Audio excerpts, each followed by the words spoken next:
അപ്പോൾ 1 kilo chicken എടുത്ത് നല്ലോണം കഴുകി വെള്ളമൊക്കെ കളഞ്ഞ് വെച്ചിട്ടുണ്ട് കേട്ടോ. അപ്പോൾ അതിലേക്ക് ഞാൻ കുറച്ച് ഇഞ്ചിയും വെളുത്തുള്ളി ഇട്ട് കൊടുത്തേ, കുറച്ച് മല്ലിപ്പൊടി, കുറച്ച് മുളക് പൊടി കേട്ടോ, 1 സ്പൂണ് മുളക് പൊടി, ആവശ്യത്തിന് മഞ്ഞൾപ്പൊടി, ഉപ്പ് ഇട്ട് കൊടുത്തിട്ടുണ്ട് കേട്ടോ. ഇനി നല്ലോണം അതൊന്ന് മിക്സ് ചെയ്ത് ഒരു അരമണിക്കൂർ വെക്കാം കേട്ടോ.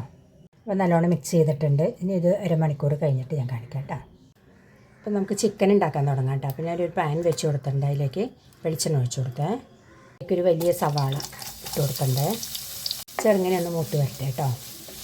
നമുക്കിതിലേക്ക് വെളുത്തുള്ളി, ഇഞ്ചി, പച്ചമുളകും അതും കൂടെ ചേർത്ത് കൊടുക്കാം. കരിവേപ്പില ചേർത്ത് ഇട്ടിട്ട് അപ്പോൾ നമുക്ക് കുറച്ച് മുളക് പൊടി ചേർത്ത് കൊടുക്കാം. മുളക് പൊടി നമ്മൾ ഓൾറെഡി ചേർത്തിയിട്ടുണ്ട്. കുറച്ച് മല്ലിപ്പൊടി നല്ലോണം ഒന്ന് മൂത്ത് വരട്ടെ കേട്ടോ. 1 ടീസ്പൂൺ ഗരം മസാലപ്പൊടി കേട്ടോ. അപ്പോൾ നമുക്കിനി ചിക്കൻ ചേർത്ത് കൊടുക്കാം കേട്ടോ. 2 മിനിറ്റ് തീ കൂട്ടി വെച്ചിട്ടാണ് കേട്ടോ ഞാൻ അത് ഇളക്കുന്നത്. അത് കഴിഞ്ഞിട്ട് നമുക്ക് സിമ്മിലാക്കിയിട്ട് വേവിച്ചെടുക്കാം. പിന്നെ അവിടെ ഇരുന്ന് വെന്ത് വരട്ടെ കേട്ടോ, എന്നിട്ട് കാണിക്കാം. നമ്മുടെ ചിക്കൻ ഇവിടെ ഏകദേശം ഫ്രൈ ആയി വന്നിട്ടുണ്ട് കേട്ടോ. ഇങ്ങനെ വെള്ളം വറ്റിച്ചെടുക്കാനേ ഉള്ളൂ. അപ്പോൾ ഞാൻ കുറച്ച് ചെറിയുള്ളി, കുറച്ച് തേങ്ങപ്പൊടി റോസ്റ്റ് ചെയ്തിട്ട് അതിലിട്ട് കൊടുക്കണ്ടേ, കുറച്ച് കുരുമുളക് പൊടി കേട്ടോ ചേർക്കണ്ടേ, കുറച്ച് മല്ലിയില പുതിന. അപ്പോൾ കറി ഇവിടെ ഏകദേശം റെഡി ആയിട്ടുണ്ട് കേട്ടോ. അപ്പോൾ എൻ്റെ ചിക്കൻ റോസ്റ്റ് എല്ലാവർക്കും ഇഷ്ടമായിട്ടുണ്ടാവുമെന്ന് വിചാരിക്കുന്നത്. അപ്പോൾ എല്ലാവരും ഒന്ന് വീഡിയോ കാണുക, ലൈക്ക് ചെയ്യുക കേട്ടോ.